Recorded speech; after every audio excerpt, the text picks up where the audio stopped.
She arrived on the morning train with a leather traveling case, a signed marriage contract, and $4.30 to her name. The contract had been signed in red ink, her idea, not the broker's. She'd thought at the time that red ink made a thing look serious, official, like something that could not be undone without effort. She had not read every page before she signed it. That was the first mistake. She had made very few mistakes in her life, and she had cataloged every one of them with the precision her father had drilled into her from the time she could hold a pen. This one she would not understand for 3 more days. The train pulled into Amarillo just after 7 in the morning on a Tuesday in April of 1889, and the platform was the color of dust. Everything in the Texas Panhandle was the color of dust, she would learn. The sky, the buildings, the horses tied along the rail outside the station. All of it wearing the same patient drain tone of a land that had stopped trying to be anything other than itself. Cecily Vane stepped down from the car and stood on the platform with her case in her right hand and the April wind pressing flat against her coat. And she looked at the town of Amarillo and thought, this is what the end of one life looks like. Not dramatic, not terrible, just this. A platform, a wind, the smell of coal smoke and horse and dry earth going on for 1,000 miles in every direction. She had expected someone to be watching for her. There was a man reading a newspaper at the far end of the platform. He was leaning against a post with his hat pulled low and his boots crossed at the ankle. And he was reading the way a man reads when he doesn't particularly want to be interrupted. He had not looked up when the train stopped. He had not looked up when the passengers filed out around her. He was still reading when the last of them had gone, and the platform had gone quiet, and there was no one left standing on it except Cecily and the station master, who was watching her with the particular expression of a man trying to decide whether something was his problem.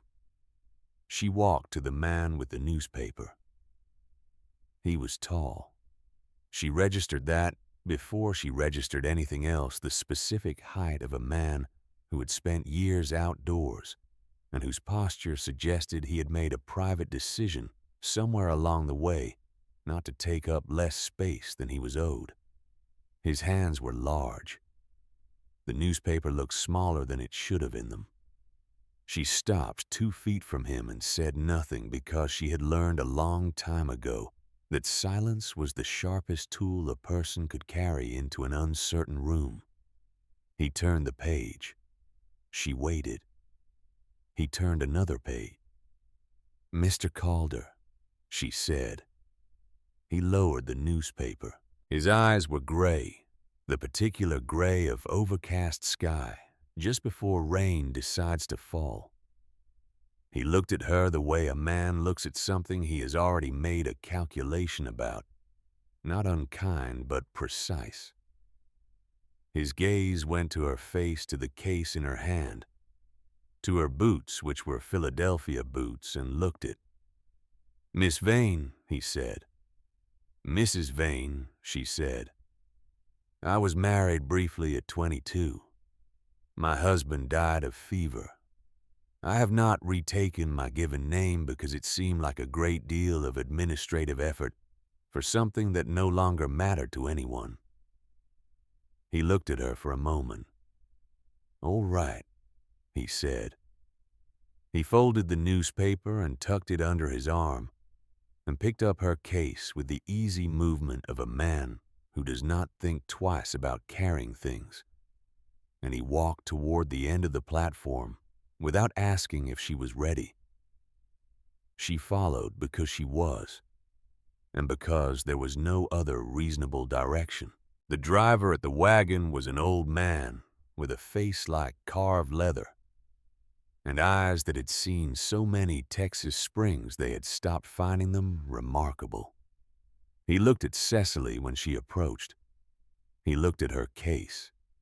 Then he looked at Holt Calder's back, and he shook his head once slowly, in the manner of a man delivering a private verdict on a situation that was no longer his to improve. She noticed. She filed it away. They were 10 minutes outside of Amarillo, moving west on a road that was more habit than construction, when Cecily saw the grave. It was set back from the road by perhaps 200 yards, at the edge of a shallow rise where the grass grew sparse and the ground had a different color. Darker, more settled, the way ground looks when it has been recently disturbed and not yet forgotten it. There was no headstone. There was a cross made of 2 pieces of fence post, rough cut, bound with wire tilted a few degrees to the east, as though it had been arguing with the wind and losing slowly. No name, no dates, just the cross and the disturbed ground and the silence around it that was different from the silence everywhere else. "Whose grave is that?" she asked. The driver said nothing. He kept his eyes on the road and his hands on the reins and his face in the particular neutral arrangement of a man who has been asked questions before and has learned that some of them are better left to other people. She looked at Holt Calder. He was sitting in the wagon seat beside the driver, and he did not turn around when she spoke, but she saw the line of his shoulder change a small thing, a tightening that went through him, and then was controlled so quickly she might have imagined it if she had not been paying attention. "Don't concern yourself with things that aren't your business yet," he said. Yet.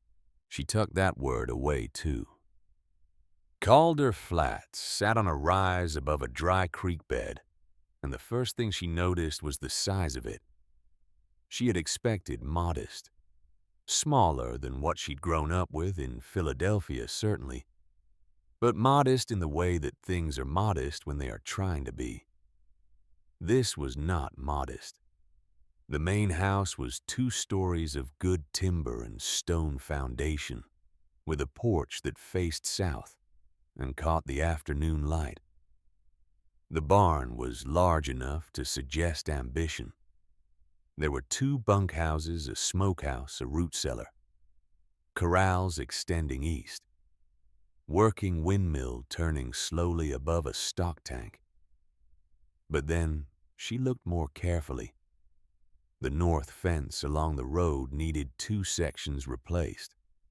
The paint on the barn had given up sometime in the previous decade and had not been encouraged since. The windmill turned, but one of its vanes had been wired back rather than replaced.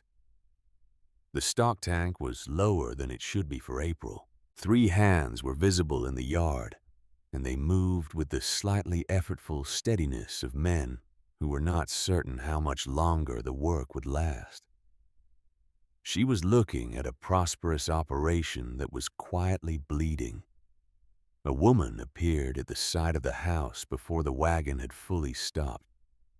She was perhaps 60 wide through the shoulders with gray hair pulled back, and an expression that suggested she had seen a great many things come and go through this yard over the years, and had developed what might be called a professional relationship with uncertainty. She wore a flour sack apron, and she was carrying a bowl of something that she had not put down when she came out to look, because she had learned not to stop working just because something new had arrived. This was Nora. Cecily did not know her name yet, but she knew the type knew it with the bone-deep recognition of a woman who has had to read people quickly for most of her life.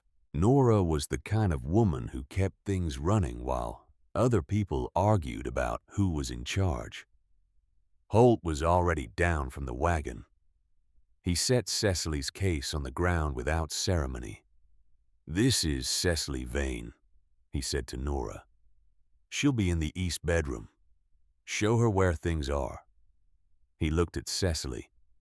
Supper's at 6. We eat together. There's a working arrangement to discuss tonight.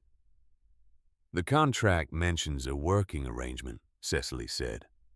I'd like to discuss the specifics before supper, if it's the same to you. He stopped, turned back, looked at her with the slightly recalibrated attention of a man who had expected something and gotten something slightly different. Why before supper?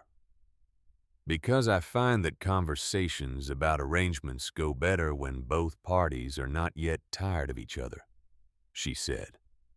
And because I read quickly and I'd like to have reviewed the account books before we speak. There was a pause. The account books aren't in order, he said. That's all right, she said. Neither was the estate when my father died and I had to sort it. I'll manage. He held her gaze for a moment. Then something shifted in his jaw. Not quite a concession, but in the neighborhood of one.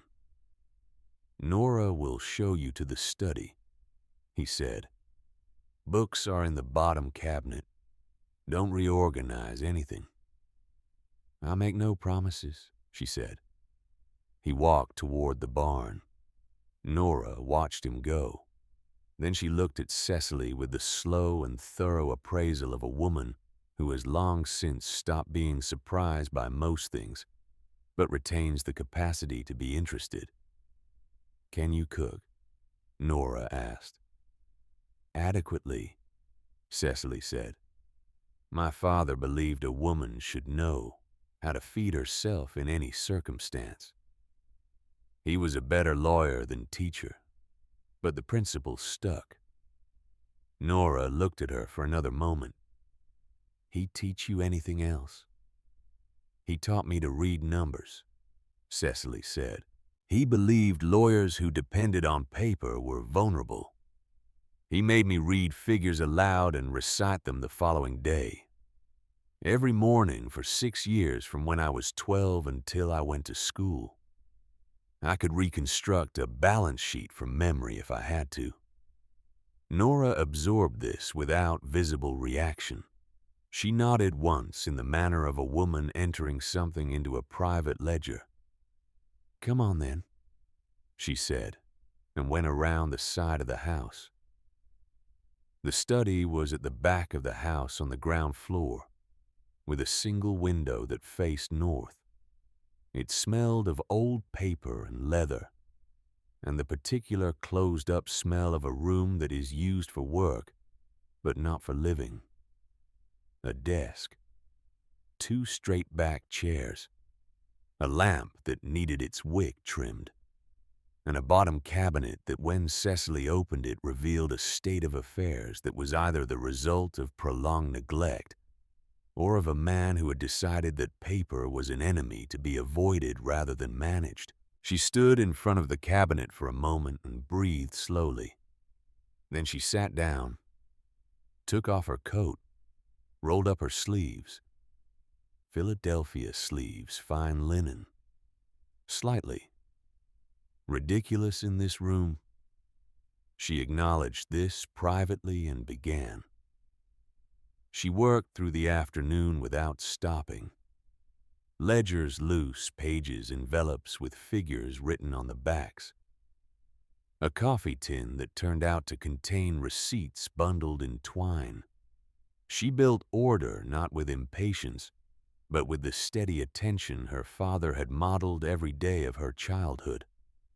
Everything in its category. Every category in its logic, no assumption made when evidence was available. The picture that emerged was not catastrophic, but it was the picture of a man standing at the edge of something he did not fully see. The ranch was profitable in its operations, cattle a small wheat holding hired pasture rights to 2 neighboring spreads. But there was a debt to Pruitt Bank in Amarillo due in 90 days that appeared in none of the formal summary columns. She found it written in pencil on the inside cover of a ledger from 1887, bracketed as though it were a footnote, as though a man could footnote a sum that size. The interest alone for the period outstanding would swallow a quarter of the spring profit. She was still sitting with this when she found the envelope. It was small, tucked behind the back wall of the bottom cabinet. Not hidden deliberately, she thought. Just set there in the way things are set somewhere temporarily, and then forgotten. It was not addressed. There was no name on the front, no stamp. Nothing to say. It had traveled anywhere, or belonged to anyone. But in the upper right corner, in handwriting that she recognized the way you recognize a voice in a dark room, was a name. One name. The name of a lawyer in Amarillo. Her father's handwriting. She sat very still for a moment. Her father had been dead for 4 months. He had died in Philadelphia in his own bed, in a house that had been stripped of most of its furnishings by then, because the clients had stopped coming and the rent had not. He had left her the traveling case, the red ink contract, and what she'd believed was nothing else. He had written something. He had placed it in this room.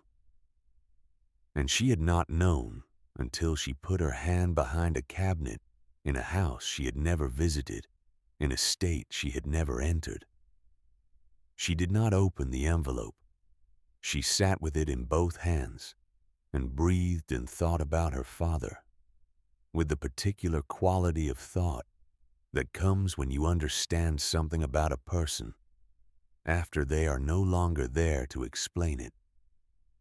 Then she set it in the inner pocket of her coat, which she had not yet put back on, and she went back to the accounts. At 6 o'clock, Nora appeared in the doorway and said supper was ready. "Give me 10 minutes, Cecily said. Nora gave her 12 and came back. There were 4 of them at the supper table. Cecily Holt, Nora, and a hand named Garrett, who turned out to be the oldest of the 3 she'd seen in the yard. A lean, weathered man in his 50s, with careful eyes and the habit of watching before he spoke. He ate efficiently and said very little, and what he said was addressed to Holt directly in the short-form language of men who have worked together long enough not to need complete sentences. Cecily ate and listened. Holt said about halfway through the meal without preamble, "What did you find?" She set down her fork. "A debt to Pruitt Bank of $4,060 due in 90 days, recorded in no formal column and carried at interest since the previous December. A feed purchasing arrangement that is costing you approximately 30% more than a consolidated contract with one supplier would cost. And the receipt for a fence repair on the east pasture that lists materials you don't appear to have used, which either means the work was done differently than planned, or someone wrote down numbers they didn't verify." The silence that followed was the particular silence of a room in which someone has said something that everyone knew and no one had said. Garrett looked at his plate. Nora refilled the coffee without being asked. Holt looked at Cecily. "The debt is known," he said. "You've made arrangements." "I'm working on arrangements." She picked up her fork again. "The feed contract is simpler. I can draft a proposal for a consolidated arrangement with a supplier in Amarillo. You'd need to commit to a minimum monthly volume, but the rate difference over a quarter would more than offset the flexibility you're giving up." He was watching her with the same quality of attention he'd had on the platform. Precise, calculating, not unkind. "You've done this before," he said. My father believed in practical education, she said. He took me to every client meeting he had from the time I was 15 until I was 19. I wasn't permitted to speak, but I was permitted to remember. And after 19, I had a brief marriage, a briefer widowhood, and then 4 years of managing what remained of my father's practice while he was ill. She paused. He was a good lawyer. He was a better teacher than he believed himself to be. He just taught me things that weren't considered useful for a woman. They seem useful enough, Holt said. She looked at him. It was a straightforward observation, not a compliment, and she decided to receive it as such. The contract, she said. I'd like to discuss the terms before the day is out. He nodded once, a single clean motion, and pushed back his chair. They went to the study. Nora did not follow, which Cecily noted with the private acknowledgement that Nora had made a decision about something without being consulted. Holt sat in one of the straight-back chairs. Cecily sat at the desk which had become hers in the 6 hours she'd worked at it, in the way that any surface becomes a person's, if they spend enough focused time on it. She had her copy of the contract in front of her. I have a question about the language in Section 4, she said. I didn't draft the contract, he said. I know. The broker in Philadelphia drafted it, a Mr. Aldous Fennick. She smoothed the page. Section 4 contains a clause that was not present in the copy I received initially. It was added in handwriting after my signature. It states that in the event of dissolution of the marriage within 12 months, certain property management rights pertaining to Calder Flats may be subject to challenge under Texas statute. The room went very quiet. She looked up from the page. He was sitting exactly as he'd been sitting, but something in his face had changed, not surprise exactly. More like the expression of a man who has been waiting for a particular shoe to drop and is now listening to the sound it made on the floor.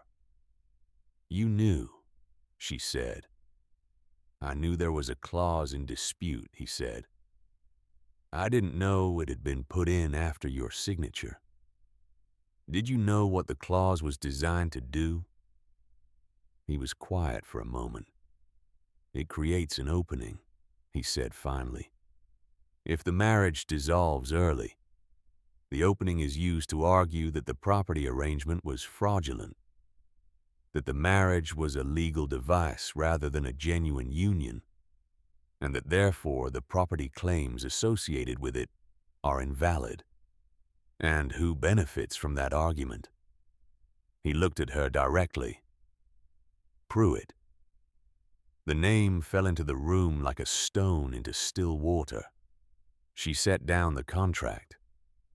Weston Pruitt, the bank.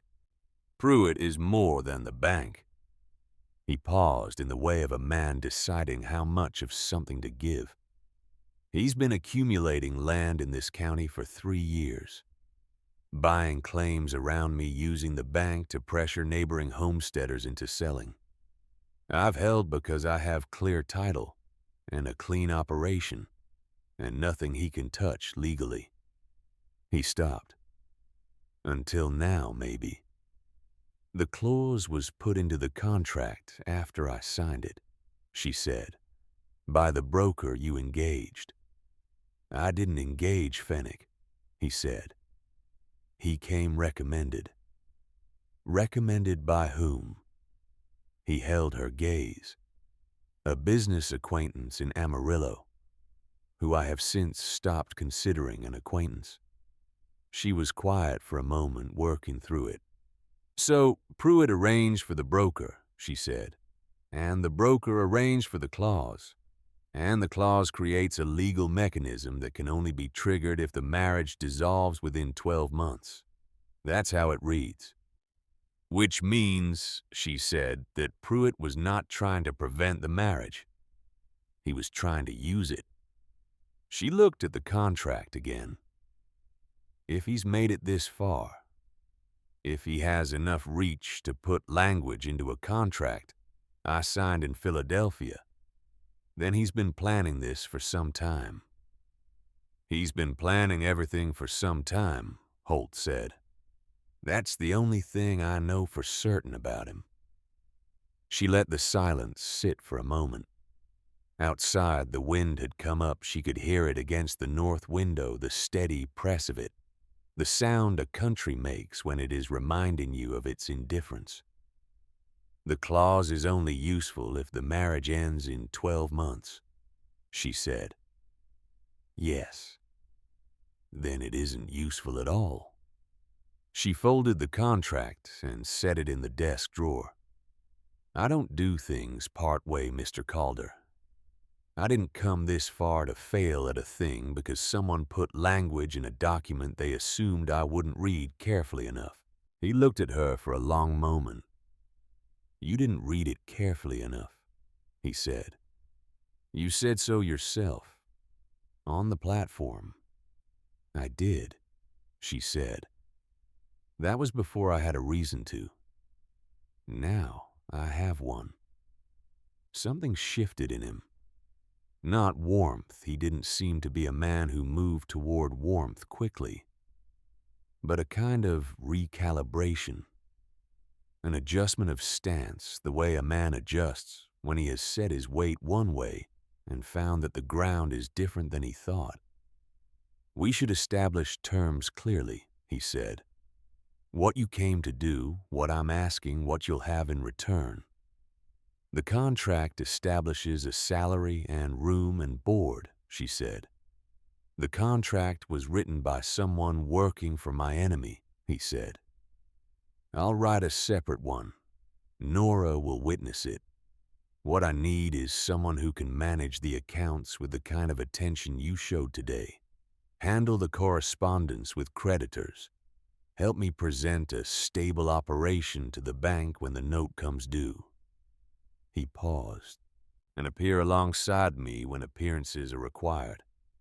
Publicly, in town, as my wife. Because Pruitt will be watching. Because Pruitt has people watching. He knew about this marriage before I could have told him. She absorbed this. It was not surprising she had already begun to understand the shape of what she'd walked into. But the size of it had a weight that took a moment to settle. I have conditions, she said. I expected you would. My room is my own. You knock before you enter any space I am using. Done. In matters that affect this property and my stake in it, I'm in the room when decisions are made. I don't receive reports afterward. I'm present. He held her gaze. Done. If I find something in the accounts that concerns me, I bring it to you directly and you tell me the truth about it. I will. She paused. One more. He waited. If you know something that is going to affect my safety or my position here, she said carefully, you tell me before it becomes a problem, not after, not when I've already stumbled into it. She looked at him steadily. I've had enough of people deciding what I'm ready to know. Something moved through his face quickly, carefully controlled, but she saw it. It was not guilt exactly. It was more like recognition. The expression of a man who understood from experience what it was to be told things too late. Agreed, he said. All of it. She nodded once. They sat for a moment in the quiet of the study with the contract in the desk drawer, and the wind against the window and the lamp burning low, because no one had trimmed the wick. It was not a comfortable silence, but it was an honest one which Cecily had learned over the course of her life was considerably rarer and more valuable. "The note to Pruitt Bank," she said finally. 90 days. Is there more to it than the amount? He looked at the window. There's always more to it with Pruitt. Then tell me in the morning, she said. Tonight I want to think.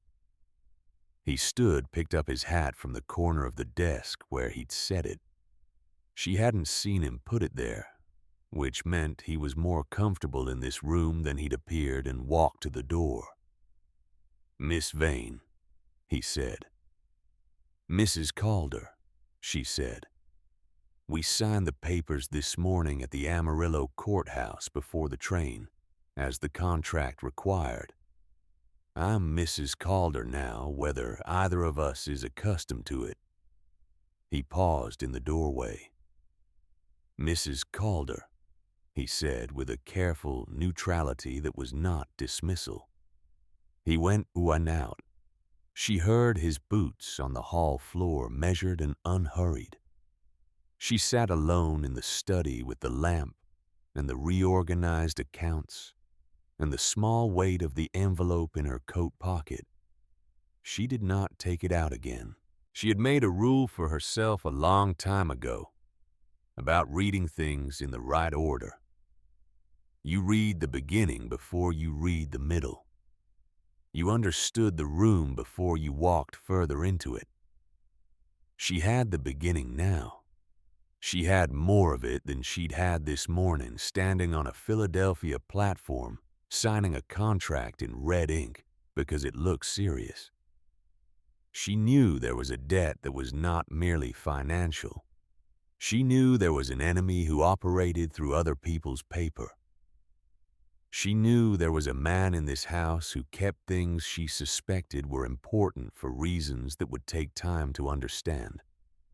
And she knew with the bone-level certainty that her father had spent 20 years drilling into her that she was going to need to read this very carefully before she let anyone else write the ending. She turned up the lamp. She went back to work. That night she lay in the east bedroom and listened to the house. It was a different kind of silence than Philadelphia silence. Philadelphia was never fully quiet. There was always street noise, the creak of neighbors, the particular low hum of a city that did not fully sleep. This was something else. This was the silence of a large space with nothing much between it and the horizon. And it had a quality of weight to it, of presence, the way a held breath is not the same as an empty room. She heard somewhere after midnight the sound of boots on the floor below, measured steps crossing the kitchen, stopping, starting again, the slow circuit of a man who could not sleep and had made a private arrangement with the dark hours. She had heard that kind of walking before. Her father had done it in the years when the clients were leaving and the money was thinning, and he sat with things he was not ready to put on paper. She had lain in her bed in Philadelphia and listened to him cross the floor and known that whatever he was carrying, he had decided to carry it alone. She had not told him at the time that she could hear him. She had been young enough to think that silence was a kind of privacy she could give him. She understood now that it was not. Silence was just silence. What you gave a person by staying quiet while they suffered was not privacy. It was loneliness, which was a different thing entirely. She did not get up. It was too soon, and she knew it. But she lay in the dark and listened to the footsteps below, and thought about the envelope in her coat, and the grave with no name, and the debt that was not merely financial. And she thought about her father, who had known something about this place before she had, who had sent her here with tools she hadn't known she was carrying. She did not sleep until after the walking stopped. But she had made somewhere in that long, dark hour a decision that was not yet fully formed, but was already beginning to take shape the way decisions do when you have stopped pretending to yourself that you don't know what you think. She was not going to wait for this place to show her what it needed. She was going to find out. She was in the kitchen at 5:30 the next morning. Not because she had slept well. She hadn't.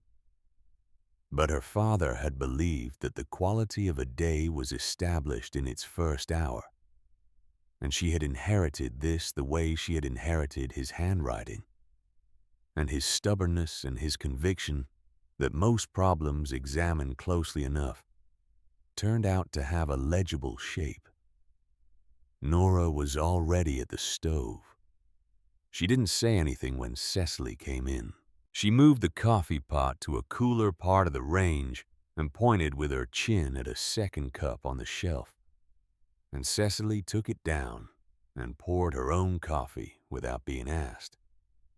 And that was how they established something between them that had no name, but would prove more durable than most things that did. They worked in the same space without getting in each other's way, which is a thing that sounds simple and is not. Nora made biscuits. Cecily peeled potatoes with the slightly excessive efficiency of a woman who has decided to demonstrate her usefulness before anyone has a chance to question it. After a while, Nora said without turning from the stove, "How long were you married?" 14 months, Cecily said. What was he like? She considered the question. Most people, when they asked about Edmund Vane, were asking something else, asking whether she had loved him, whether she missed him, whether the whole of it had been as sad as it sounded. Nora's voice had none of that. She asked the way a doctor asks a factual question, because the answer was information. He was kind, Cecily said. He was 26 years old, and he got sick in January, and he was gone by March, and I was 22, and I didn't know yet how to carry something that heavy without leaning. She paused. I know better now. Nora turned from the stove and looked at her. It was the first time she had looked at Cecily directly since she'd come in, and the look was thorough and without judgment, and did not last longer than necessary. My husband died in 61, Nora said. The war. I came here in 68. Holt's father was a fair man. When he died, the son turned out to be about the same. She turned back to the stove. I stay because it's worth staying for.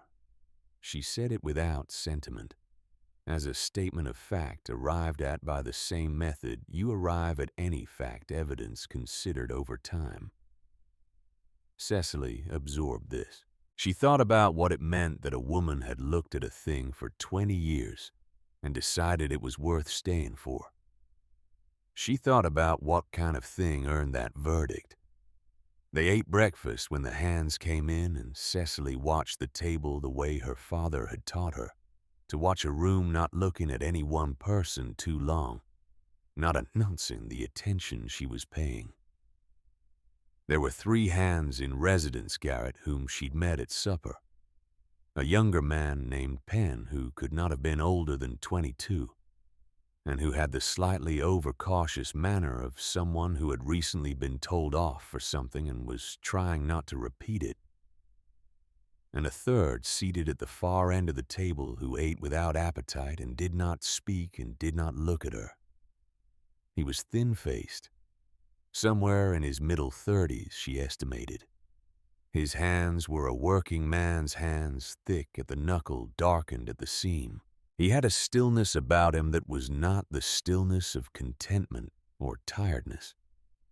It was the stillness of a man managing something, the specific economy of a person who has learned not to let things show. She did not look at him long. She looked at Holt instead, who was eating with the same functional efficiency he seemed to bring to everything, and she thought, this is a man who has compartmentalized his life into what needs doing and what doesn't, and he is very good at it. And it has cost him something that he has decided not to count.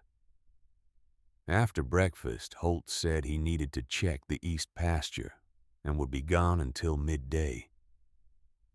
He said it to Garrett, not to her, but before he put on his hat, he stopped in the kitchen doorway and said to Cecily, "There's more in the study. Third cabinet, top shelf. Water rights correspondence from the last 2 years. Worth your time." "Thank you," she said. He put on his hat and went out. Nora, washing dishes at the basin, said nothing, but Cecily caught the edge of something in her expression. Satisfaction, possibly, or something adjacent to it. The look of a woman who has been waiting for two things to move toward each other and has just observed a small first step. The water rights correspondence took her through the morning and well past it. It was dense and technical, and layered in the way that legal documents layer when they have been written by people who understand that complexity is its own kind of fortification. She read it twice. Then she sat back and looked at the north window and understood for the first time the full size of what Holt Calder was standing in front of. The eastern water access for Calder Flats ran along a corridor of land that bordered the Voss property to the north and the county road to the south. There was a question raised in a letter from a Pruitt bank attorney in 1887, and not yet fully resolved about whether that corridor had been correctly measured in the original land survey. The letter was careful and courteous, and threaded through with the kind of precision that signals something worse than hostility. Hostility was easy to answer. Precision required preparation. And beneath the water rights correspondence at the bottom of the cabinet where things go, when a man is not sure what to do with them, she found something she had not expected. A letter addressed to her. Not to Holt Calder, not to the house, to Cecily Vane Calder in handwriting that made her set down everything else and sit very still for a count of 5 seconds before she picked it up. Her father's handwriting. She opened it carefully, the way you open something that cannot be unopened. The letter was 2 pages written in the dense, close hand he used when he was trying to economize paper, which he'd done in the last years when the money was thin. It was dated November of 1888, 4 months before she'd left Philadelphia, 3 months before he died. He wrote, "Cecily, if you are reading this, then you went. I did not know if you would. I thought you might because you have always been braver than you believe yourself to be, and because there was no other reasonable option left. And you have always been better at seeing the only door open than most people are, at seeing the obvious ones. There are things I should have told you before now. I will tell them here in this order because order matters. First, the broker. Aldous Fennick. Do not trust him. He is operating on behalf of interests I have spent 2 years trying to understand and document. He does not know that I know this. Use whatever he has arranged because the arrangement itself is sound. The man you are going to needs what you can offer, and you need what he has, but assume that Fennick has added something to whatever documents you signed.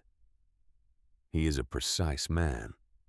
He will have added something precise. Second, the leather satchel inside the false bottom of the traveling case. You will need to find a flat surface and press the left bottom corner. Your grandfather built cases that way. I always meant to have it repaired. I'm glad now that I didn't. Third, what is in the satchel is evidence. It is not complete. I ran out of time and I ran out of clients when Pruitt finished making the calls he made. But it is enough to be a beginning if you find the right person to present it to. His name is Elias Dunt. He was the justice of the peace in this county in 1878. He is retired now and living in Tascosa. He will not come forward on his own. He has reasons for that which he will explain. But I believe if you ask him directly and show him what is in the satchel, he will agree that enough time has passed. I am sorry that I could not finish this myself. I am sorry that finishing it has come to you. I want to tell you it was not deliberate that I did not arrange your life without your knowledge. That would not be entirely true. What I can tell you is that I arranged what I could arrange and left the rest to you, because you were always the better part of what I managed to build. The satchel, left corner. Press firmly. Your father. She sat with the letter in her hands for a long time. The study was quiet. The wind had dropped sometime in the late morning and left the world outside the north window with an almost suspended quality, the way things look just before a shift in weather. She thought about her father. She thought about him in specific images, the way you think about a person when they are gone, not abstract but precise. His desk in Philadelphia, organized to a system no one else fully understood. His habit of eating lunch at his desk because he didn't like to lose the thread of a problem. The way he had called her into his office the morning of every significant case and asked her to recite from memory the 3 most important numbers in the file, not to test her, because he said that if you couldn't hold the important numbers in your head while you walked across a room, you didn't understand the case yet. She had thought when he died that the debts were the whole story. The clients who had stopped calling the rent he'd paid, late the small, systematic collapse of a practice that had once been sound. She had thought the story was a good man ran out of time. She understood now that the story was longer than that and had more in it. She set the letter on the desk. She took the traveling case from the corner where she'd placed it the night before, and she found the left bottom corner, and she pressed it firmly the way her father had told her to, and felt the panel give. Inside was a leather satchel, thin about the width of her hand. Inside the satchel were 43 pages of notes in her father's handwriting, organized by date running from March of 1887 to October of 1888. She began to read. She was still reading when she heard the wagon come back at midday. She heard Holt's voice in the yard, brief and low, the register of a man giving instructions. She heard Garrett respond. She heard the barn door. She kept reading. By the time Holt appeared in the study doorway at 12:15, she had read all 43 pages once and was halfway through them a second time. She had a list of names on a separate sheet of paper. She had drawn 3 lines connecting four of the names. She had underlined with the precise underlining of a woman who underlines only what she means to 11 specific dates. He looked at her. He looked at the spread of papers on the desk. He looked at her face, which she had kept deliberately neutral, but which apparently was not neutral enough, because his expression shifted into something more careful. "What is it?" he said. She told him. She told him about the letter, about the satchel. She told him what her father had written and what the 43 pages contained, and what the 11 dates meant when placed against the history she had pieced together from the water rights correspondence that morning. She told him about his father's land survey from 1871, the discrepancy between the county copy and the federal copy that her father had traced back to a single recording made by a man named Aldous Dent, the justice of the peace, who had held the position before Elias, who had since died. She told him that her father believed the federal copy had been altered deliberately at the instruction of the man who had needed the alteration to have a future use. She told him that the man was not Weston Pruitt. Weston Pruitt was the instrument, the man who had planned it, who had paid in 1871 for a discrepancy to be written into federal land records so that it could be used by whoever came next with enough money and enough lawyers. Was Pruitt's father, who was dead, and who had left his son a mechanism that Weston Pruitt had spent 20 years waiting to have reason to use. When she finished, Holt was standing in the doorway with his hat still on and his arms at his sides, and his face had the quality of a man who has been told something he did not know and simultaneously recognizes it as something he has been circling without knowing how to name. He was quiet for a longer time than she expected. "Your father found all of this," he said, "from Philadelphia." "He had the 1878 case file," she said. "He represented the family that lost the water rights challenge. He'd kept the file because he thought the ruling was wrong, but couldn't prove it then. He went back to it when Clem—" She stopped. He looked at her. "I heard about Clem," she said carefully, "from Nora last night. I want you to know that I'm not treating it as information I was given. I'm treating it as something you'll tell me in your own time, if you decide to." Something moved across his face, quickly controlled. The same thing she'd seen the night before, that recognition that guarded familiarity with loss. "Clem found the 1878 file in the county records," he said. "He was trying to understand the water rights letter from Pruitt's attorney. He found the file, and he found the discrepancy, and he rode to Amarillo to ask someone about it, and 3 days later, he was dead." He paused. "The coroner called it an accident. His horse threw him on the north road. It might have been an accident. Clem was a good rider.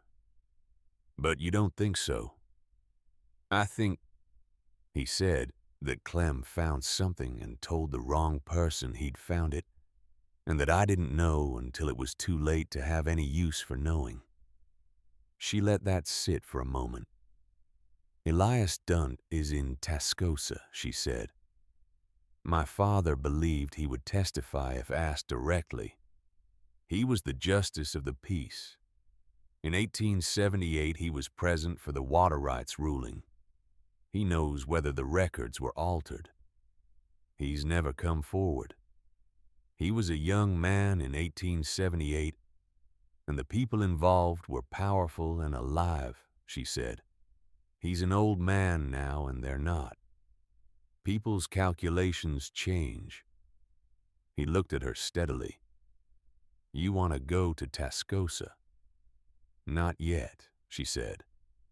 "First, I want to understand what Pruitt is planning next, because he has people watching this property, and he knows I'm here, and he will have already started to adjust for whatever he intended the marriage clause to accomplish." She looked at the notes spread on the desk. "Your father's land survey, the original, the one before either copy was made. Do you have it?" He was quiet for a moment. Then he went to the desk and opened the bottom drawer that she had not opened because it had a lock, and he unlocked it with a key from his vest pocket and took out a folded document that he set on the desk without comment. She unfolded it. It was the original survey, signed and dated August 1871, in the careful, measured hand of the surveyor, who had done the work before anyone had reason to alter it. The boundary marking for the eastern water corridor was clear, unambiguous, and showed a strip of federal land between Calder Flats and the Voss property land that had never been transferred to any private owner, which meant the water corridor was not on Voss land, which meant Pruitt's water rights argument, if it depended on that claim, had no ground to stand on. Unless no one knew the original survey existed. She looked at Holt. He was watching her read. "You've had this the whole time," she said. "I've had it the whole time," he said. "I didn't know what it meant until Clem found the 1878 file. And then Clem died, and I had the original survey and a dead brother, and no one to explain the full shape of it to me in a way that would hold up in front of a judge." She looked back at the document. "It holds up," she said. "With Elias Dunt's testimony and my father's notes, it holds up." She paused. "The question is whether Pruitt knows this document exists." "If he knew it existed," Holt said, "he'd have come for it directly." "Then we have something he doesn't know we have," she said. "That is an advantage with a limited shelf life." He looked at her across the desk. She became aware in that moment of the specific quality of his attention, not the calculating appraisal he'd offered on the platform, and not the careful neutrality of the supper table. Something more direct, more the way a man looks at something he has decided for reasons he has not yet examined to trust. "You're very much like your father," he said. "The way you work." She was quiet for a moment. "He would have said that was the highest compliment," she said. "Given that I'm not sure anymore whether it's entirely true that I work like him, I'll receive it anyway." The afternoon was what the morning had not been. She was in the yard. She had decided after midday that she needed to understand the property, the way you understand something by being in it, rather than reading about it. She walked the fence line along the south pasture with Garrett, who had the easy economy of a man who explains things simply and without condescension, because he has spent his life around animals, and they have taught him that clear communication is kindness. He showed her the east fence, where one section had been recently patched. He showed her the stock tank that was running lower than it should. He showed her at the edge of the property near the road a survey stake that had been moved not by much, 6 inches perhaps, but moved deliberately, placed into the ground with the precision of someone who wanted to establish a record. She crouched beside it and looked at the disturbed soil around the base. "How long?" she asked. "Week, maybe 10 days, Garrett said. "Ground healed some, but not all the way." She stood up and looked east toward the Voss property line, where in the middle distance a fence line ran perpendicular to the road. "Has Mr. Calder seen this?" "Yes, ma'am." And Garrett looked at the stake with the measured expression of a man who has his own view but understands that it is not his fence. "He's seen it," he said again. She understood. Holt had seen it and made a decision not to act yet for reasons she now understood better than she had this morning. The same reasons he'd held the original survey in a locked drawer instead of taking it to a judge. Timing mattered. Acting on the wrong thing in the wrong order could close a door you needed open. They walked back toward the house along the west side of the property, and they were passing the corrals when she heard Holt's voice from the other side of the fence, and then a second voice she didn't recognize, and then Holt's again, shorter, clipped the way he spoke when something required precision. She stopped. Garrett stopped too, half a beat after her, which told her he'd already identified the voice. She went around the corner of the fence. Holt was standing near the corral gate with a bay mare she hadn't seen before. Beside him was a man who had not been in the yard this morning, well dressed in the Amarillo manner of men who wanted you to understand that they could afford to be well dressed, with the kind of easy posture that comes from having had very little to be anxious about for a long time. He was smiling the way men smile when the smile is doing work. He looked at her when she appeared. The smile remained in place. "Mrs. Calder," he said, "I'm sorry to have missed you at the house. I rode out to offer Mr. Calder our congratulations." "From whom?" she said. "From Mr. Pruitt," he said pleasantly. He was very pleased to hear the news. She looked at Holt. His jaw was set in the particular way she had already learned to read as controlled rather than calm. "How did Mr. Pruitt hear?" she said. "Word travels," the man said. "It's a small county. Mr. Pruitt has many friends who keep him informed about significant events." He produced a card and held it toward her. "My name is Colton. I handle certain correspondence for Mr. Pruitt. If there's ever anything we can assist with, particularly given the banknote coming due in the fall. Mr. Pruitt wanted you both to know that he considers himself a reasonable man." She took the card without looking at it. "Mr. Pruitt knows about the banknote," she said. "Mr. Pruitt is the bank," Colton said with the smoothness of a man who has said this sentence before and found it efficient. "He takes a personal interest in the accounts of his neighbors." "I see," she said. She looked at him with the direct, unreadable attention she had learned from her father, who had learned it in courtrooms. "Please tell Mr. Pruitt that we appreciate his congratulations, and that we look forward to satisfying the note in full when it comes due." She paused. "In full and on time, without the need for any assistance." Colton looked at her. The smile stayed, but something behind it adjusted slightly. "Of course," he said. "I'll pass that along." He tipped his hat. He mounted his horse with the deliberate ease of a man who wants you to watch him do it. And he rode out through the gate at a walk that was its own kind of statement. When he was gone, Garrett said, from somewhere behind her, "Want me to know?" Holt said. "Go on back to the north pasture." She heard Garrett's footsteps move away. Then she and Holt were alone in the yard, in the particular afternoon quiet of a working ranch when the morning's work is done and the evening's hasn't started. "He knew about the note," she said. "He's always known about the note. His father wrote it. He knew about the marriage before we could have told anyone," she said.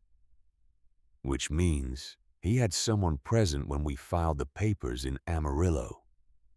Or someone in the clerk's office. Or someone who was told in advance." She looked at him.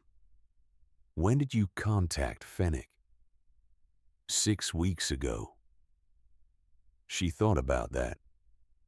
"Then Pruitt knew 6 weeks ago," she said. "He's had 6 weeks to adjust his strategy to account for a wife." She paused. "That means the survey stake was moved before I arrived. He's not reacting to me." He moved first before he knew what I would be, and now he's watching to see if I change the calculation."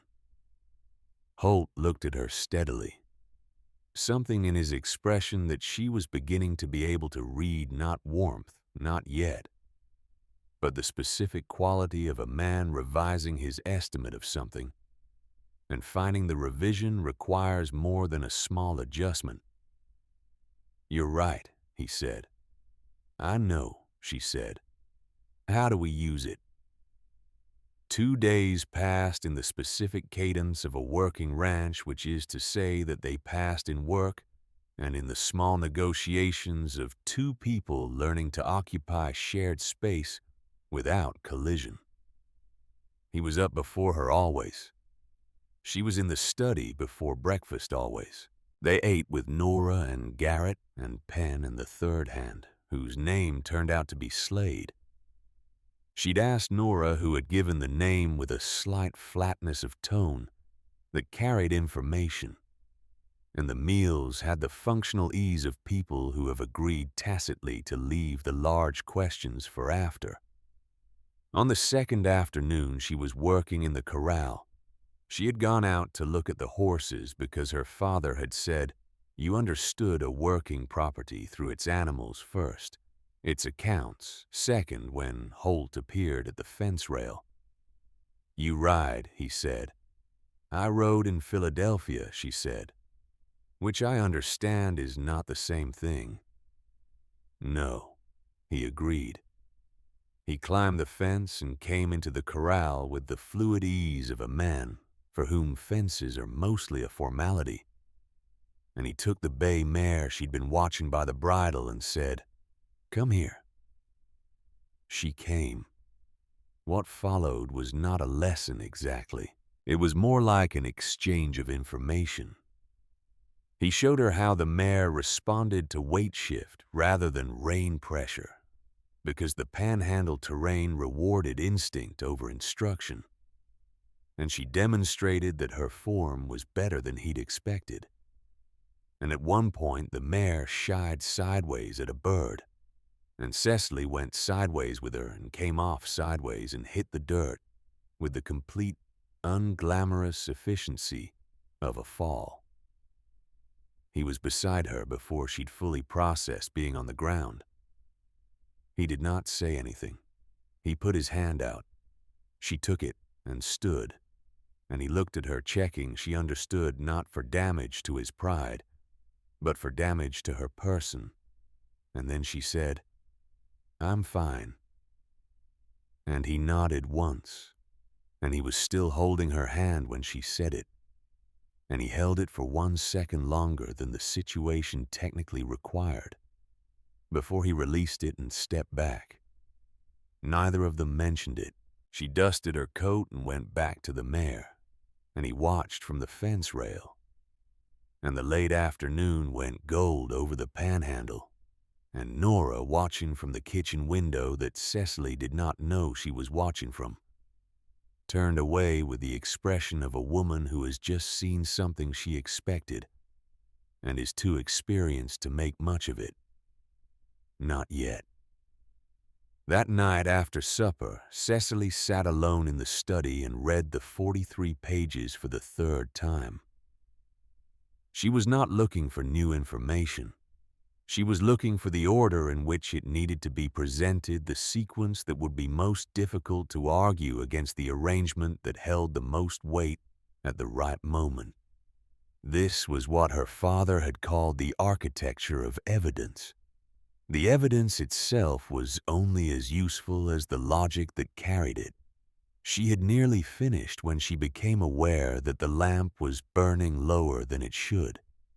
She reached for the oil and found the reservoir nearly empty. She sat back.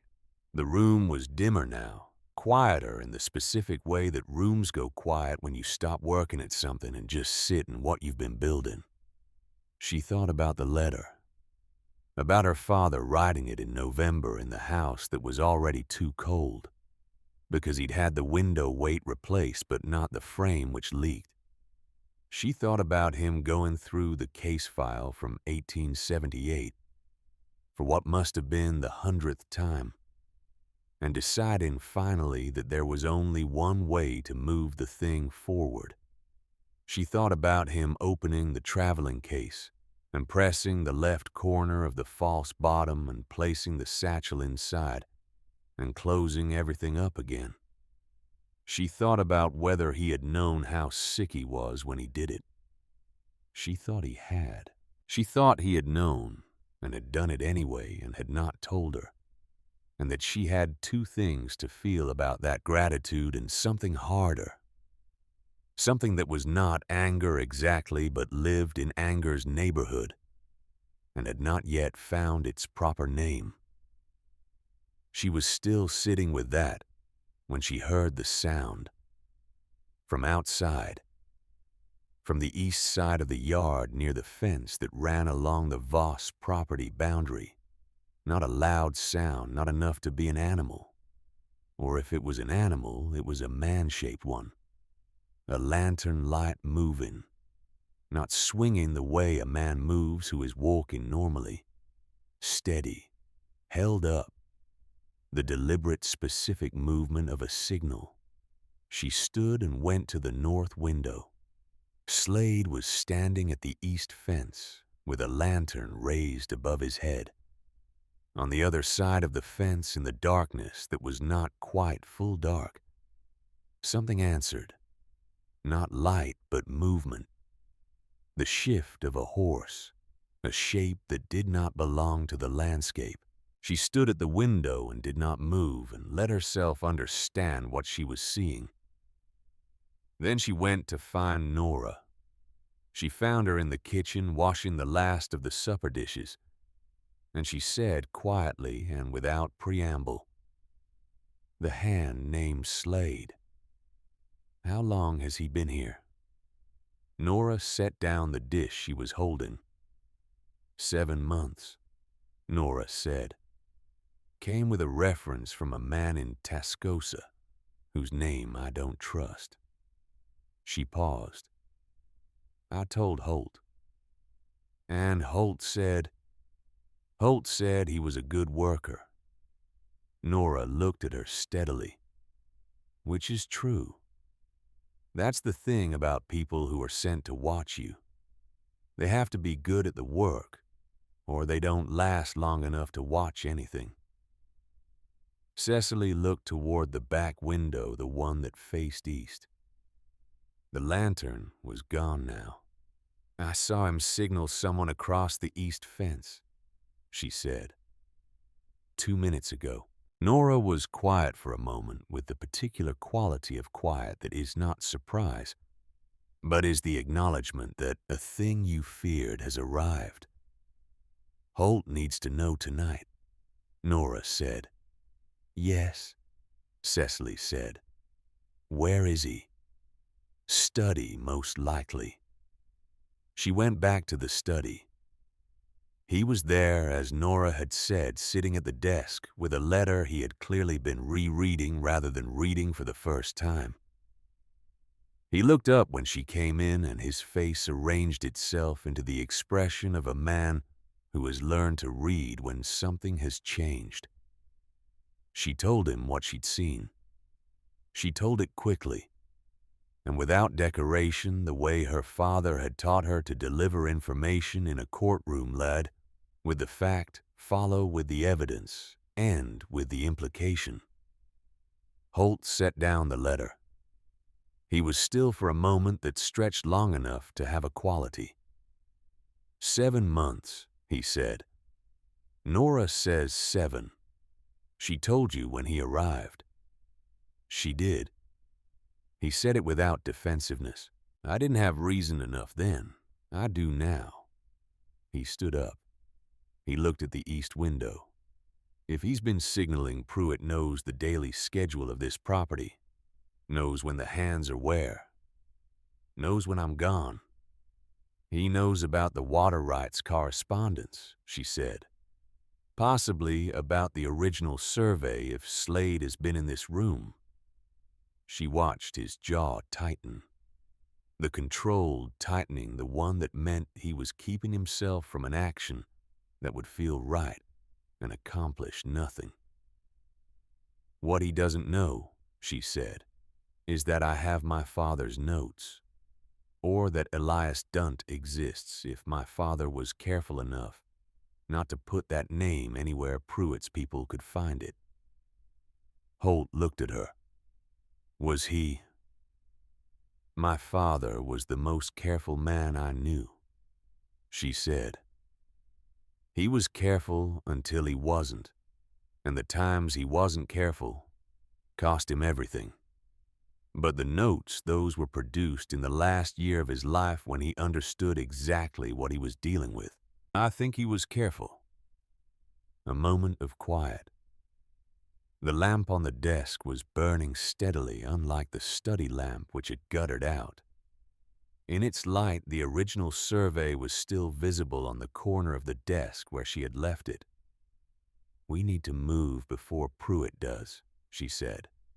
Tascosa, Elias Dunt, soon. If I ride to Tascosa, Slade will report it. Then we give Slade something else to report, she said. Tomorrow morning you ride north. Garrett goes with you. Make it look like the fence inspection you've been planning. Garrett mentioned it this morning, so it's in the natural schedule. I'll stay here. She paused. And I'll have a conversation with Slade while you're gone. He looked at her.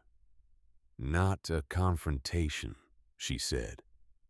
An observation. I want to see what he does when the principal is absent, and a woman he hasn't fully assessed is the only one watching. That's a risk, he said. Most useful things are, she said. I grew up in a law office, Mr. Calder. I have been underestimated by more competent men than Slade. He held her gaze for a moment. Then he said, Don't call me Mr. Calder. She waited. We're past it, he said with the flat practicality of a man who has thought about something briefly and decided. Call me Holt. She considered this. It was not a large thing, but it was the kind of not large thing that accumulates. All right, she said. Holt. He nodded once. Nora knows, he said. Nora knows everything, she said. I suspect she knew before either of us. Something crossed his face then. Something she recognized because she had seen it in her father's face, in the years when things were hard, and getting harder, the expression of a man who has been carrying something alone for a long time, and has just understood in a moment he did not entirely prepare for that. He does not have to carry it the same way anymore. He picked up the letter on the desk and folded it. Tomorrow, he said. North fence with Garrett. 6 a.m. I'll be in the study, she said. She went out. She went upstairs to her room and sat on the edge of the bed in the dark, and she pressed her hands flat against her knees, and she breathed slowly, in the way she had learned to breathe when things were large, and she needed to be larger than the feeling. Her father had sent her here with a letter and 43 pages, and a trust she had not known she was being given. He had looked at a problem that had beaten him, and he had decided without telling her in the way that people who love you sometimes decide things without telling you, that she was the part of him that had enough left to finish it. She did not know yet whether he was right, but she was beginning in the specific way that certainty begins not all at once, not dramatically, but with the accumulation of small evidence that goes in one direction, to think that she might be. Outside the panhandle, dark was absolute and still, and somewhere across the east fence in whatever direction Slade's lantern had signaled Weston Pruitt's next move was already in motion. She was not going to wait for it to arrive. The morning Holt rode north with Garrett, she was already in the study. She heard them leave before 6 hooves on packed dirt, the creak of the gate, the sound of 2 horses finding their stride, and then diminishing. She sat at the desk with her father's notes spread before her, and the original survey in the center, and she listened to the ranch settle into its morning sounds around her. And she thought about architecture, about the order in which things needed to be placed. Her father had always said that a case presented in the wrong sequence was already lost, not because the facts were wrong, but because understanding required scaffolding you had to build the ground before you could stand anything on it. The scaffolding here was Elias Dunt. Without his testimony, the notes were a dead man's private research. With it, they became corroboration of a documented fraud. She needed to understand what Slade would do before she and Holt rode to Tascosa. Because if Slade reported their absence and Pruitt moved while they were gone, they needed to know what Pruitt believed he was moving against. She gave it an hour. Then she took a ledger from the desk, one of the legitimate ones, the current feed accounts, and she walked out to the yard and found Penn by the barn and asked him with the calm directness she had decided was her mode here, whether the hay storage in the east loft was inventoried separately from the west or combined in one column. Penn looked at her with the honest bafflement of a young man who has not yet learned to be strategic about what he reveals.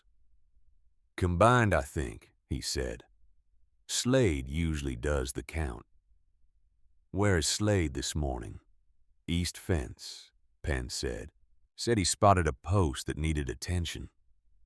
She nodded and thanked him and walked toward the east fence with the ledger under her arm, walking at the pace of a woman who is going to look at something routine.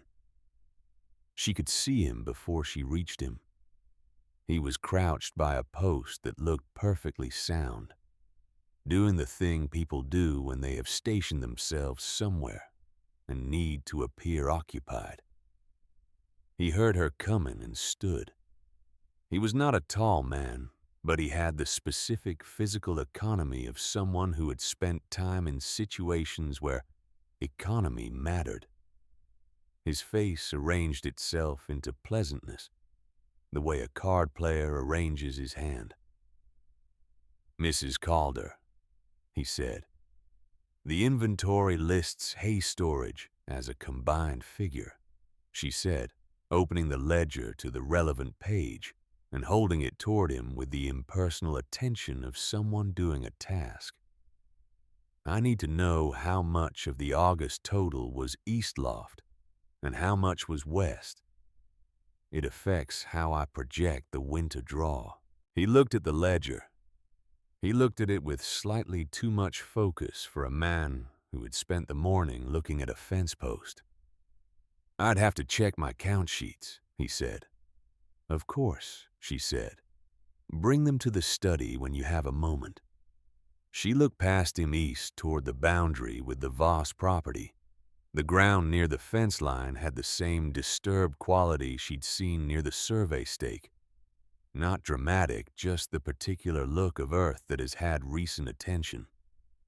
She looked at it long enough for him to know she'd seen it. "Is the post sound?" she said. "Getting there," he said. She closed the ledger. "Good," she said. "The east fence matters. Mr. Calder checks it every week himself." She walked back to the house without hurrying. Nora was in the kitchen doing what Nora always did in the kitchen, which was work with the placid efficiency of a woman who has decided that the kitchen is the one place in the world she controls fully, and she intends to keep it that way.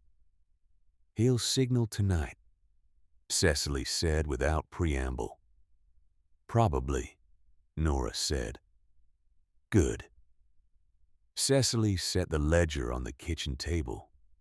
"I need him to signal tonight. I need Pruitt to receive a message that says, Holt rode north on routine work. The wife is in the study, and nothing has changed. Nora looked at her. Because you're going to Tascosa tomorrow. Because we're going to Tascosa tomorrow. Early. Before Slade's morning report, if he keeps to a pattern. Nora thought about this for a moment in the way she thought about things, not quickly, not slowly, but with the thoroughness of a woman who has learned that reconsidering later costs more than thinking fully now. Pen can cover, she said. He doesn't know what's happening, but he's not Slade. He does what he's told, and he tells the truth. That's exactly what I need, Cecily said. Holt came back at midday. He came into the study and he did not take off his hat, which she had learned meant he was still in motion, mentally still running the problem. Penn said Slade spent the morning at the east fence, he said. He did. She told him what she'd seen. The disturbed ground. The way Slade had looked at the ledger. He'll report tonight that I looked at the fence, which will tell Pruitt that I noticed the survey stake. Which will tell Pruitt I'm more observant than he planned for. That's not necessarily an advantage, Holt said. It's not a disadvantage either, she said. Pruitt knows now that the marriage brought in someone who pays attention. What he doesn't know is what I've found in this room. And he needs to move before he finds out, which means he's going to move soon. She looked at him. We go to Tascosa tomorrow at 5 a.m, before Slade wakes up. He looked at her for a long moment. She had noticed in the 2 days since the corral that the way he looked at her had changed in some quality she couldn't fully name. Not warmer exactly, but more direct. Less managed. All right, he said. They rode out in the dark before 5, and the panhandle in the April pre-dawn was a world of shapes without color. The road a lighter gray than the land around it. The horse's breath visible, and then, not the stars thick overhead, in the particular density they achieved in the last hour, before the light came. They did not talk much. There was the kind of silence between them now. That is not absence. It was the silence of people who have been in a room together long enough to have established a shared language for quiet. The road to Tascosa was 40 miles, and they rode it in the kind of steady, unhurried way that covers ground without punishing the horses. When the light came, it came slowly at first, and then all at once the way, Texas light always came as though the sun had decided to stop being tentative. Somewhere around the halfway mark, with the land flat in every direction, and the silence full of wind and distance, Holt said, Clem was the one who talked. In the family, I mean. I was the one who watched. He used to say I thought too much and acted too little, and I used to say he acted without thinking, and one of us was going to regret it. He paused.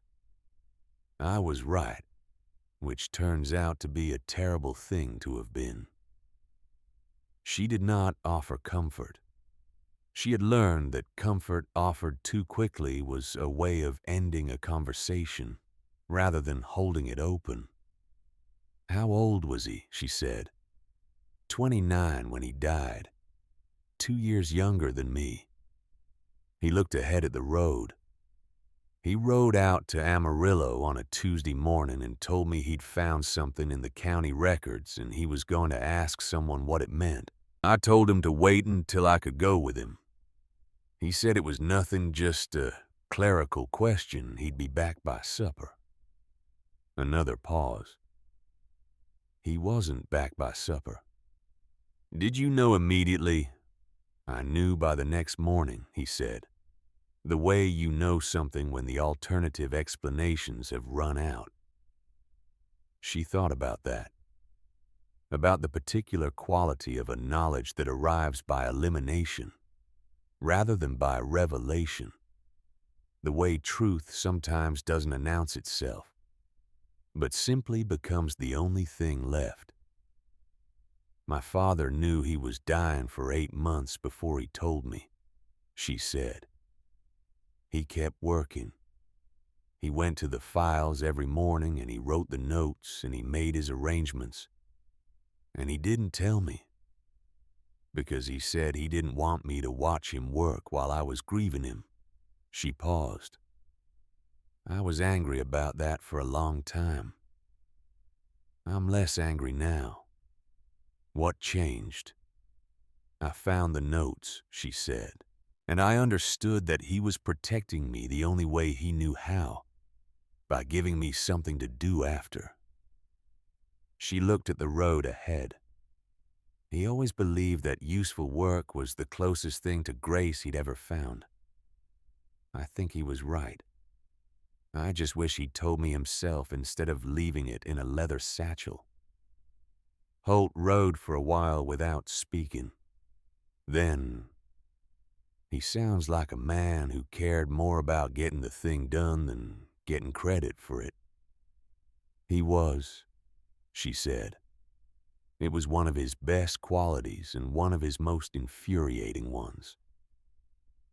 Something shifted in Holt's expression, brief, not entirely hidden. The shadow of recognition, or of something related to it. They rode the rest of the way mostly in silence, and it was a different silence than the one they'd ridden out in, and both of them knew it, and neither of them said so. Elias Dunt lived in a house at the eastern edge of Tascosa that had the settled, slightly worn quality of a place that had housed a long life and didn't see the need to apologize for it. He was in the yard when they arrived, and he looked up from the chair he'd been sitting in with the unhurried alertness of a man who has been expecting something for a long time without knowing its specific shape. He was 68 years old. His hair was white, and his hands showed the particular thickening of a man who had spent decades doing paperwork in cold rooms, and his eyes behind his spectacles were very clear and very steady. "Mr. Calder," he said. He looked at Cecily.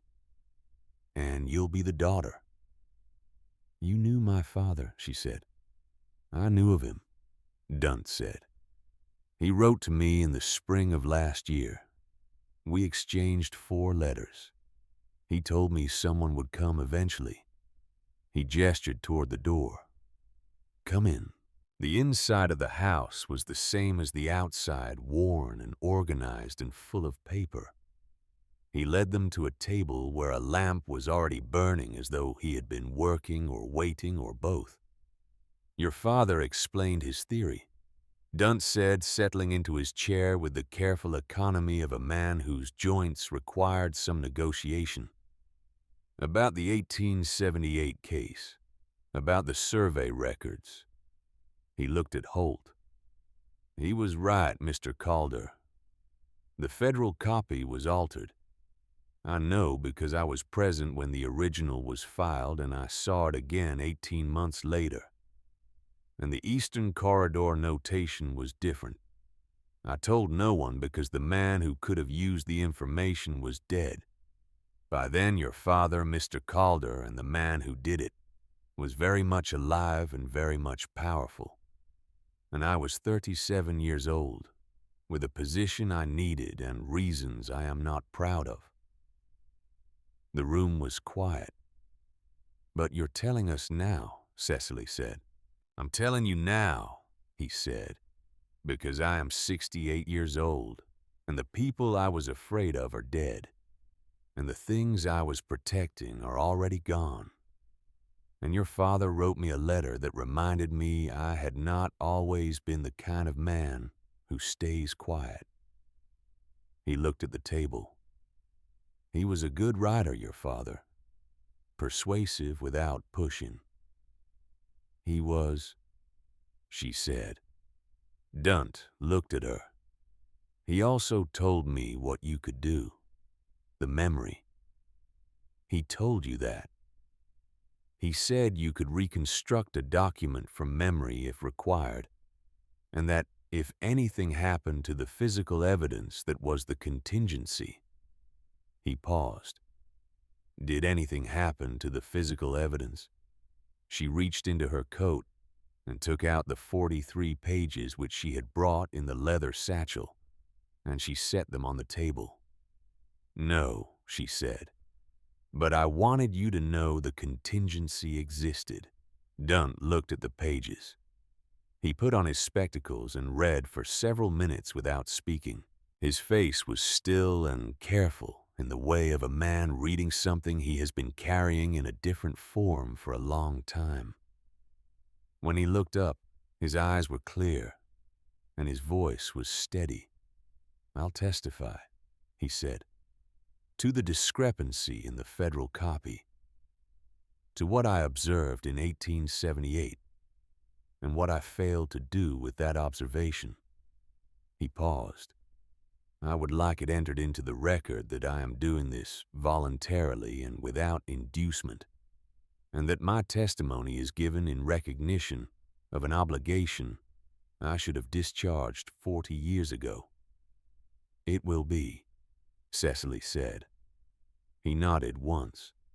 He took off his spectacles and held them in his hands and looked at the lamp.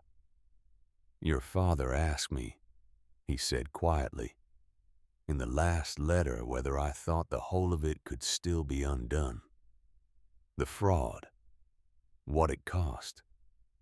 He paused. I told him I thought justice was rarely undone, but sometimes it was redirected. He wrote back that he supposed that would have to be enough. She held that for the moment. She thought about her father writing that sentence. I suppose that will have to be enough in the close, careful hand, in the cold house with the files spread around him, and the months he had left diminishing without his consent. It will be enough, she said. We'll make sure of it. They rode home faster than they had ridden out. They were 20 minutes from Calder Flats, with the late afternoon light going copper over the flatland, when they heard the horses. 3 of them, coming from the south on the crossroad, moving with the directed purpose of animals being ridden by people who know where they are going and have been told to get there. They came out of the low ground below the road and were visible all at once 3 riders, and in the front the man she recognized before she could see his face because of the way he sat a horse, the specific ease of a man who has never had reason to be anxious on horseback, because the horse, like everything else, has always been his. Weston Pruitt. He was in his mid-50s, broad through the chest, with a face that had the settled heaviness of a man who had made most of his significant decisions a long time ago, and had been confirmed in them sufficiently often not to revisit them. He wore a good coat and a hat that had not been bought in Amarillo. His eyes, when they found her, moved with the fast, calculating quality of someone updating an assessment. Mr. Calder, he said. He looked at Cecily. Mrs. Calder. Mr. Pruitt, Holt said.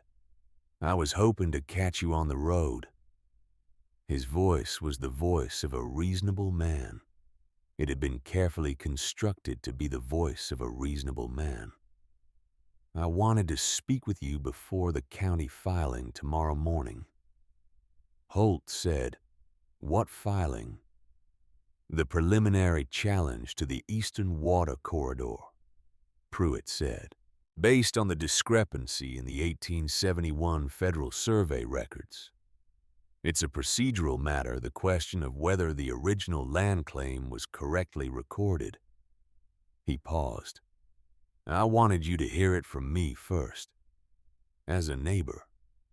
The road was quiet.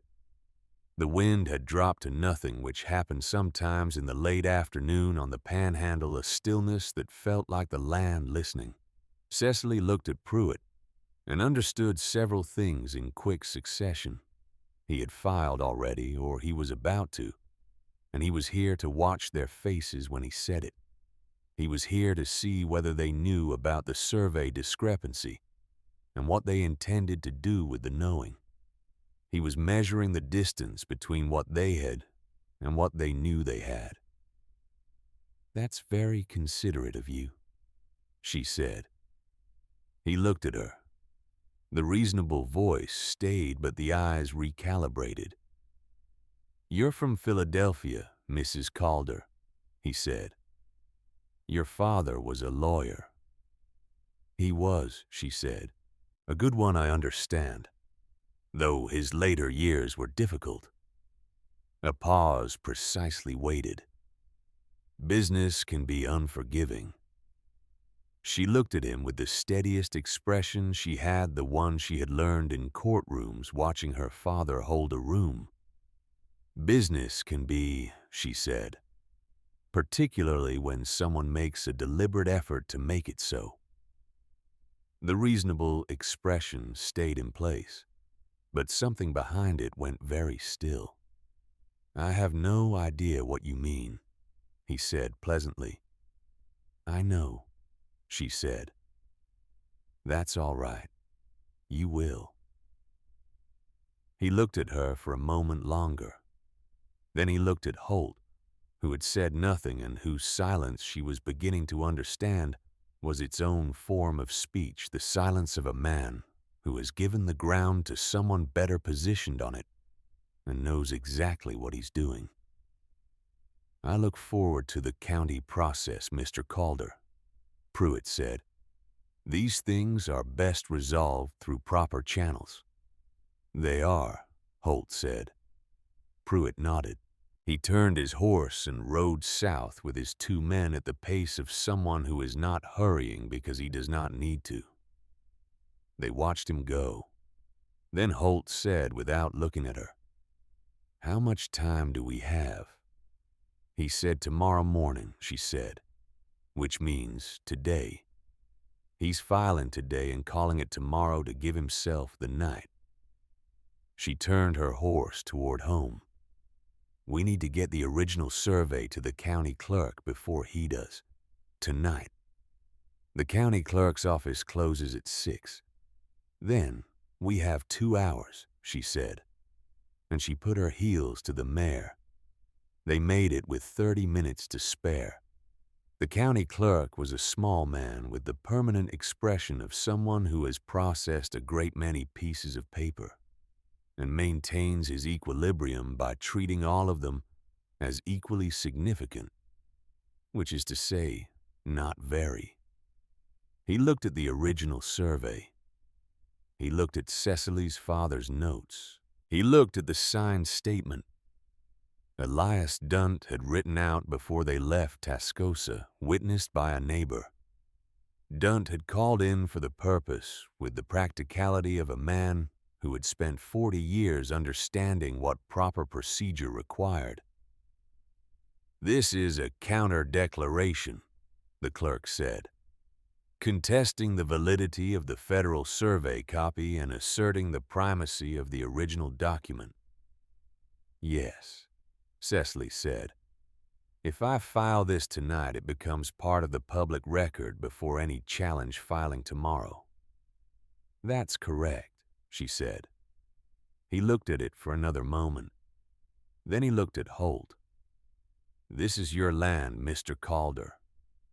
"It is," Holt said. The clerk nodded once with the air of a man performing a function. He was put here to perform. And he stamped the document, and he entered it in the ledger, and he handed them their receipt.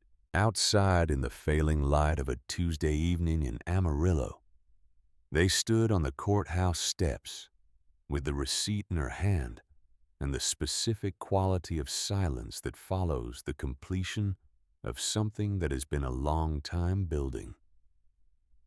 "It's not over," Holt said. "No," she agreed. "Pruitt will try something else. He'll find another angle." "He will," he said. "But it'll be a different fight. The one he prepared for the one he's been building for 3 years, that one's done." She looked at the receipt. She thought about her father riding in the cold house in November, arranging what he could arrange and leaving the rest to her. She thought about Elias Dunt at his table with his spectacles in his hands, saying, "I suppose that will have to be enough," in the register of a man repeating something he had been trying to accept. It would be enough. She folded the receipt and put it in her coat pocket next to the place where the letter had been. When they got back to Calder Flats, Slade was gone. Penn told them with the slightly over-careful manner of a young man who understood something had happened without knowing precisely what. Slade had come in from the east fence at midday. Eaton quickly saddled his horse and ridden south without a word to anyone. Holt listened to this and said nothing. He put Compass in the barn himself, which he always did, and he came out, and he stood in the yard for a moment in the early dark, and he looked south toward where Slade had gone toward where Pruitt's land was, and his face had the expression of a man closing a door that had been open in a cold room for a very long time. Nora fed them at 7. It was a simple meal. She'd made a stew that had been on since morning and cornbread and coffee, and they ate without the constraint that had lived in the first suppers and without the specific wariness that had lived in the ones after. Penn ate quietly and went to the bunkhouse. Garrett ate and stayed at the table a little longer than was strictly necessary, and he looked at both of them once with the expression of a man confirming a thing he had already decided was true. And then he said good night and went. Then it was Nora and Holt and Cecily and the kitchen lamp and the stew pot and the particular quality of an evening after a long day that has ended in something other than defeat. Nora poured coffee for all 3 of them. She sat down, which she did not always do, and she looked at Cecily and said, "Your father." "What was his name?" "Arthur," Cecily said. "Arthur Vane." Nora held the cup in both hands. "He did a good thing," she said, "getting you here." Cecily looked at her coffee. "He did a complicated thing," she said. "I'm still working out what I think about the manner of it." "The manner and the thing are different," Nora said. "You can think poorly of the manner and well of the thing at the same time. Most of the best things I know were done in a complicated manner." They sat with that for a while. The lamp burned. Outside, the wind had come back up in the soft way it came back up at night. Not pressing, just present the sound of the panhandle being itself. After a time, Nora stood and collected the cups and said good night, and went to her room, which was at the back of the house, past the kitchen. And the sound of her door closing was the sound of a house settling into what it was at the end of a day. Cecily and Holt sat at the kitchen table. The lamp was between them. She had been thinking for most of the ride home about the letter that had come for Slade, the one she'd seen Pruitt's man Colton pass to him on the second day, which she hadn't mentioned, because she hadn't been certain what it meant. She was certain now, and she had before supper written down the name of the man who had handled it. Not Pruitt directly, but the intermediary. The man whose signature appeared in 2 of her father's notes, in connection with the Philadelphia end of the operation. The man who had ensured that Aldous Fennick received the right instructions about the right clause. She took the folded paper from her coat and set it on the table between them. Holt looked at it without touching it. "That's the name of the man who coordinated the Philadelphia side," she said. "Pruitt's correspondent. He's not in Texas. He's in Chicago." She paused. "There's a federal land office in Chicago that would have jurisdiction over any fraudulent alterations to federal survey records. If someone brought them a documented case with a corroborating witness." She paused again. "I sent a letter this morning from Amarillo before the clerk's office. I addressed it to the federal land commissioner." He looked at her. "I didn't tell you first," she said. "I'm telling you now." He was quiet for a moment. She watched him absorb it, not the information itself, which she thought he'd expected in some form, but the manner of it. The fact that she had acted and was telling him after.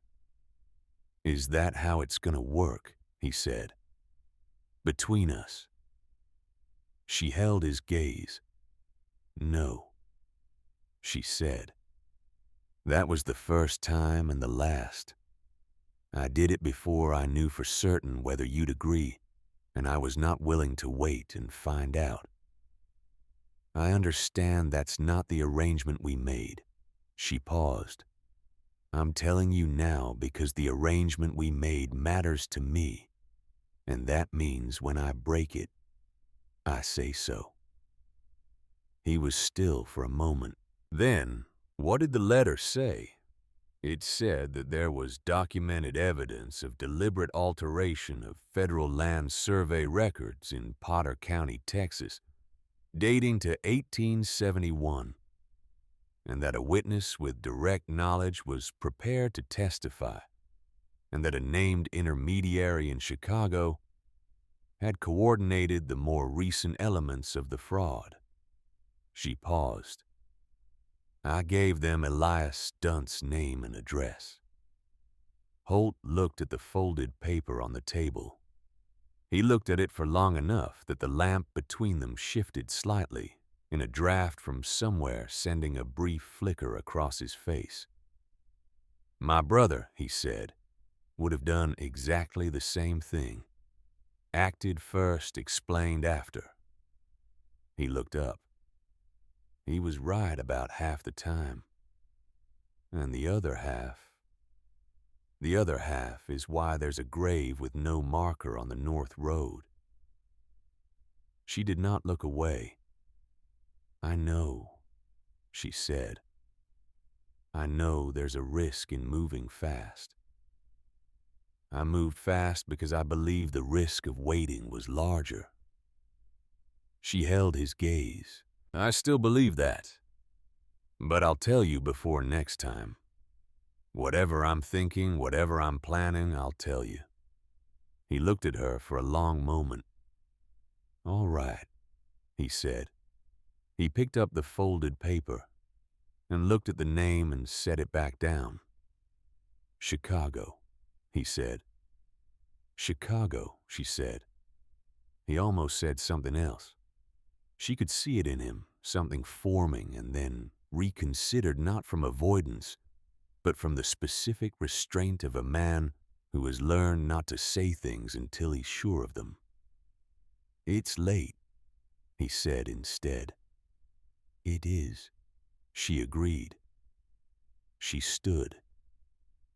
She gathered her coat from the chair back and picked up the folded paper and put it away, and she looked at him across the table, the lamp between them, the kitchen quiet around them, the panhandle dark outside the window, doing what it always did, which was extend in all directions without apology. "Holt," she said. He looked at her. "Thank you," she said, "for letting me into the study the first day, for the water rights correspondence, for unlocking the bottom drawer." She paused. "You didn't have to trust me with any of it." He held her gaze. "No," he said. "I didn't." She nodded once. She went upstairs. She did not hear the boots on the kitchen floor that night. She heard instead the ranch settling around her in its natural sounds. Horses in the barn wind at the window. The creak of timber doing what timber does in the cold hours. And she lay in the east bedroom that had become her room in a way the Philadelphia room had not been hers in years. And she looked at the ceiling and thought about what had been done and what remained and what she thought about both.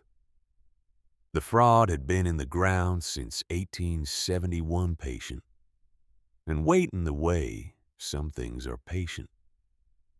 It had waited for the right instrument, and the right instrument had waited for the right moment, and the right moment had almost arrived. But something had gone differently than anyone planned. A lawyer in Philadelphia had looked at a case file he'd carried for 10 years and decided he still had enough left to do something with it. A woman had signed a contract in red ink without reading all of it and stepped onto a train heading southwest. A man with a locked desk drawer had opened it on the second day. Small things. The kind that don't look from the outside like the machinery of resolution. She thought about her father at his desk in November writing the letter to her, and the letters to Dunt pressing the false bottom of the traveling case into place, doing what he could with what he had and what time remained. She thought about the 8 months he had known, and the way he had spent them. Not in fear, not in withdrawal, but in the most careful, sustained work of his life. Building something he would not live to see completed. She had been angry about that. She had named the anger and examined it and set it down. Not entirely, but enough. What she kept in its place was something harder to name. Not gratitude exactly. More like the understanding that love in certain people expresses itself as preparation, as the things they leave behind for you to find. As the tools placed in the false bottom of a case, the address written in the corner of an envelope, the memory drilled into you on 100 ordinary mornings, so that when the extraordinary one arrived, your hands would know what to do. She had done what her father prepared her to do. She had done some things he had not prepared her for, and those she thought were the parts of it that were fully hers.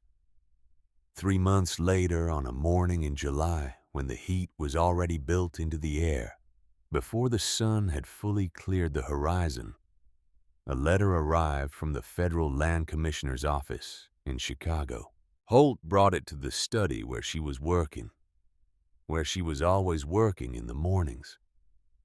Now the accounts reorganized into a system that had reduced the quarterly overhead by 22% and allowed her to renegotiate the feed contract in May on terms that the original supplier had accepted, with the slightly pained expression of a man who understands he has been outmaneuvered. He set the envelope on the desk without ceremony. She looked at it and looked at him and picked it up. The letter confirmed the opening of a formal investigation into fraudulent alterations to federal land records in Potter County, Texas, and noted that the named intermediary in Chicago had been contacted for interview. It also noted in the dry, careful language of federal correspondence that the original survey documents submitted by Cecily Calder, accompanied by the sworn testimony of Elias Dunt, had been accepted as primary evidence and would be maintained as such throughout the proceedings. She read it twice. Then she set it down. "It's not a verdict," she said. "No," Holt said, "but it's a record. It's in the federal file now. Pruitt will respond." "He already has," Holt said. "He sold the Voss note last month. Didn't announce it, just transferred it. The new holder is a bank in Fort Worth with no particular history in this county. She thought about what that meant. About a man who had spent 3 years building a mechanism and now was quietly dismantling his presence around it, which was the thing you did when you understood the mechanism was no longer going to work. "He's not finished," she said. "No," Holt agreed. "But this fight is." She looked at the letter.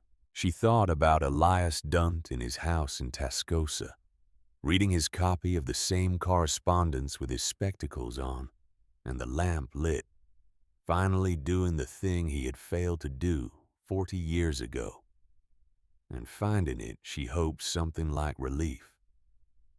She thought about Clem Calder, 29 years old, riding to Amarillo on a Tuesday morning to ask a question he did not live to have answered. The answer had come. It had come in a form he could not have predicted, by a path that had required a false bottom and a leather satchel and 40 miles on horseback, and a kitchen lamp and a woman he had never met. But it had come. She folded the letter. "There's one more thing," she said. He waited. "The grave," she said. "On the north road. It's time for the marker." He was still for a moment.